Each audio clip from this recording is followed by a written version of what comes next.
بسم اللہ الرحمن الرحیم۔ دروس البلاغہ کا چوتھا باب ہے فی تعریف و تنکیر، سبق نمبر 2 میں خوش آمدید۔ آج کے سبق کے اندر ہم علم کب آئے گا وہ مقام پڑھیں گے۔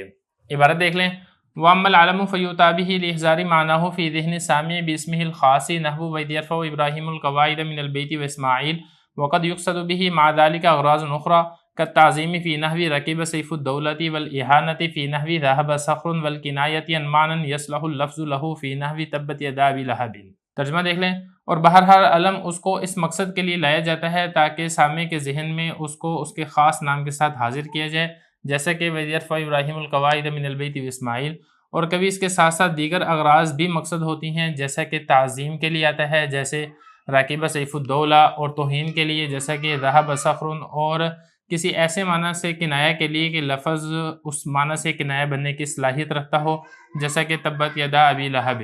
عبارت اور ترجمے کے بعد اب چلتے ہیں اس کی تشریح کی طرف۔ کلام کے وہ مواقع جہاں پر معرفہ لایا جاتا ہے، ایک موقع ہم پڑھ چکے ہیں ضمیر والا، اب یہاں سے دوسرا موقع بتا رہے ہیں کہ علم کہاں پر لایا جائے گا۔ تو علم کے بارے میں بتا رہے ہیں کہ علم کو لایا جاتا ہے تاکہ سامع کے ذہن میں کسی مخصوص نام کے ساتھ علم کو حاضر کیا جائے۔ تو سامع کے ذہن میں حاضر کرنے کے لیے علم کے ذریعے لفظ کو معرفہ لایا جاتا ہے۔ اس کی مثال لے کر ہیں وَإِذْ يَرْفَعُ إِبْرَاهِيمُ الْقَوَاعِدَ مِنَ الْبَيْتِ وَإِسْمَاعِيلُ، اور یاد کرو جس وقت ابراہیم اور اسماعیل بیت اللہ کی دیواریں اٹھا رہے تھے، بلند کر رہے تھے۔ اب یہاں پہ اگر آپ دیکھیں گے اس آیت میں حضرت ابراہیم علیہ السلام اور حضرت اسماعیل علیہ السلام کو نام کے ساتھ بطور خاص طور پر ذکر کیا گیا ہے تاکہ جو سامع ہے اس کو ابتدا سے ہی معلوم ہو جائے کہ بیت اللہ کے بنانے والے، بیت اللہ کی تعمیر کرنے والے حضرت ابراہیم اور حضرت اسماعیل علیہ السلام ہیں۔ اور اگر بالفرض یہاں پہ علم نہ لے کر آتے بلکہ ضمیر لے کر آتے اور یہ لفظ اس طریقے سے ذکر کیا جاتا یرفعان القواعد من البیت،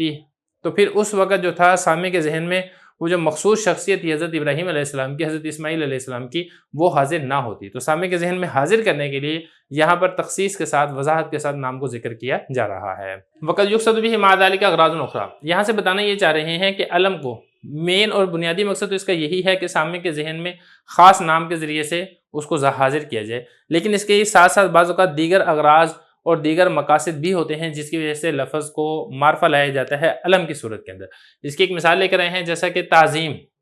تو تعظیم کے پیش نظر بھی بعض اوقات علم کے ذریعے سے معرفہ لایا جاتا ہے، جیسے کہ اس کی مثال ہے رکیبہ سیف الدولہ، سیف الدولہ سوار ہوا۔ اب یہاں پہ دیکھیں یہ جو اسم ہے نا سیف الدولہ، خاص طور پر سامع کے ذہن میں سیف الدولہ کی ذات تو حاضر ہوئی ہی ہے، ساتھ ساتھ اس کے اندر تعظیم بھی پائی جا رہی ہے سیف الدولہ کی، کیونکہ جو سیف ہے نا، سیف کا معنی ہوتا ہے تلوار۔ تو سامع جب یہ والا نام سنے گا تو اس کے ذہن کے اندر تو حاضر ہو گئی ہوگا، ساتھ ساتھ اس کی تعظیم بھی پائی جا رہی ہے۔ تو تعظیم کے پیش نظر بھی یہاں پر علم بنا کر ذکر کیا جا رہا ہے۔ والاہانہ، اور اسی طرح سامع کے ذہن میں حاضر کرنے کے ساتھ ساتھ بعض اوقات توہین بھی مقصد ہوتی ہے، جس کی وجہ سے علم کی صورت میں معرفہ کو لایا جاتا ہے۔ یہ اس وقت ہوتا ہے کہ جب علم کا معنی وضعی کے اندر ہی اہانت اور توہین اور ذلت کا معنی موجود ہو۔ اس کی مثال دیکھیں جیسے کہ ذہب صخر، صخر چلا گیا۔ اب صخر کا نام جو لیا گیا ہے سامع کے ذہن میں اس کا خاص نام تو حاضر کرنا یہ تو مقصد ہے ہی ہے، ساتھ ساتھ اس میں توہین بھی ہے، کیونکہ صخر کہا جاتا ہے چٹان کو، تو یہ کوئی اچھا نام نہیں ہے۔ تو اس کے کسی آدمی کو چٹان کہنا تو اس میں اس آدمی کی ذلت اور توہین ہے، تو ذلت اور توہین کے پیش نظر بھی خاص طور پر نام بنا کر علم کو ذکر کیا جاتا ہے۔ آگے دیکھیں والکنایہ، یعنی سامع کے ذہن میں نام حاضر کرنے کے ساتھ ساتھ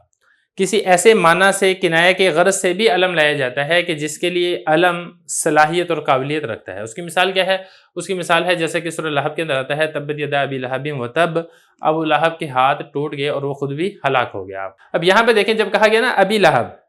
تو ابی لہب سے سامع کے ذہن میں ابو لہب کی ذات حاضر ہو جائے گی، پھر جہنمی ہونے سے اس کو کنایہ کر دیا گیا، کیونکہ جو لہب ہے یہ شعلے کو کہا جاتا ہے اور حقیقتاً جو شعلہ ہے وہ جہنم کا ہوتا ہے، تو اسی لیے ابو لہب یعنی شعلے والا کہہ کر اس کو مسمى یعنی جہنم سے کنایہ کر دیا گیا ہے۔ تو ایسا بھی ہوتا ہے بعض اوقات کسی ایسے معنی سے کنایہ کی غرض سے بھی علم کو ذکر کر دیا جاتا ہے کہ لفظ اس معنی سے کنایہ بننے کی صلاحیت اور قابلیت رکھتا ہو۔ بہرحال یہ کچھ مقامات ہیں جہاں پر معرفہ کو بصورت علم لایا جاتا ہے۔ اب اس کے بعد انشاءاللہ اس میں اشارہ کے بارے میں ہم اگلے سبق میں پڑھیں گے۔